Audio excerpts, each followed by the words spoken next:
ఒత్తిడి తీసుకొచ్చి బ్లాక్మెయిల్ చేసినట్లుగా వాళ్ళని వాలంటీర్ల మీద లేనిపోని కట్టుకథలు చెప్పి తప్పుడు ఆధారాలు చూపించి ఈ రోజున ఇంటింటికి పెన్షన్లు ఇవ్వకుండా ఆపింది చంద్రబాబు కాదా? ఎలక్షన్ కమిషన్ కి మాత్రమే కాదు, హైకోర్టులో సుప్రీంకోర్టులో తన జేబు మనిషి అయినటువంటి నిమ్మగడ్డ రమేష్ తోటి పిటిషన్లు వేయించి ఇవాళ పెన్షన్లు అందుకుంటున్నటువంటి వృద్ధులకి ఆపేసి ఈ రోజున మీరు ముసలి కన్నీరుగా ఎలా కారుస్తారు?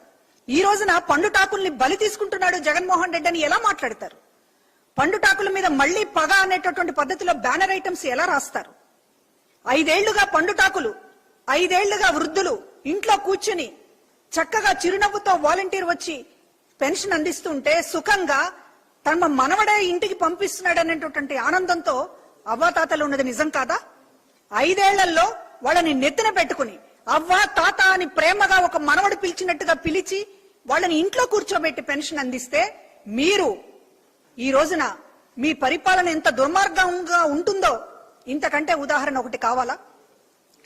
చంద్రబాబు ముఖ్యమంత్రిగా అధికారంలో ఉన్నన్న నాళ్లు వాళ్ళకి నామమాత్రంగా 200 నుంచి చివరికి ఏదో ఎన్నికల ముందు కేవలం 1000 రూపాయలు పెంచి దానికి కూడా క్యూల్లో నిలబెట్టి బయటకు తీసుకొచ్చి బ్యాంకుల దగ్గర లేకపోతే మరొక చోట ఆఫీసుల దగ్గర వాళ్ళని పడిగాపులు పడేటట్లు చేసి ఊళ్ళో కొంతమందికి పెన్షన్ కావాలంటే ఇది తీసుకుంటున్నటువంటి వాళ్ళల్లో ఎవరో ఒకరు చచ్చిపోతే అప్పుడు నీ పేరు రాస్తామని చెప్పి ఎటకారాలాడి ఈ రోజు మీరు ముసలి వాళ్ళ మీద ప్రేమ ఉన్నట్లుగా మాట్లాడుతున్నారు.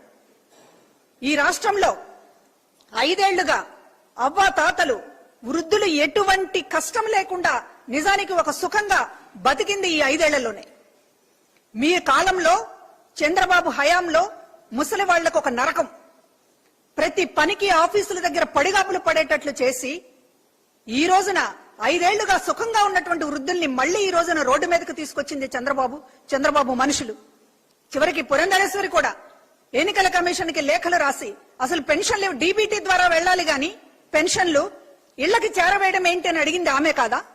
ఇదే నిమ్మగడ్డ, ఇదే చంద్రబాబు ఇంటింటికి వాలంటీర్లు పెన్షన్ ఎలా ఇస్తారు అని చెప్పి మాట్లాడింది మీరు కాదా? ఇదే ఈనాడు, ఇదే ఆంధ్రజ్యోతి వాలంటీర్లు ఎట్లా పెన్షన్లు ఇస్తారు అనేటటువంటిది 3 నెలలుగా వాలంటీర్ల మీద రాసి చివరికి వృద్ధులకి వాళ్ళకి అందేటటువంటి సహాయం అందకుండా రోడ్ల మీదకు తీసుకొచ్చి ఈ రోజు ఎర్రటి ఎండల్లో వాళ్ళని బ్యాంకుల చుట్టూ ఆఫీసుల చుట్టూ పడిగాపులు పడేటట్లు చేసి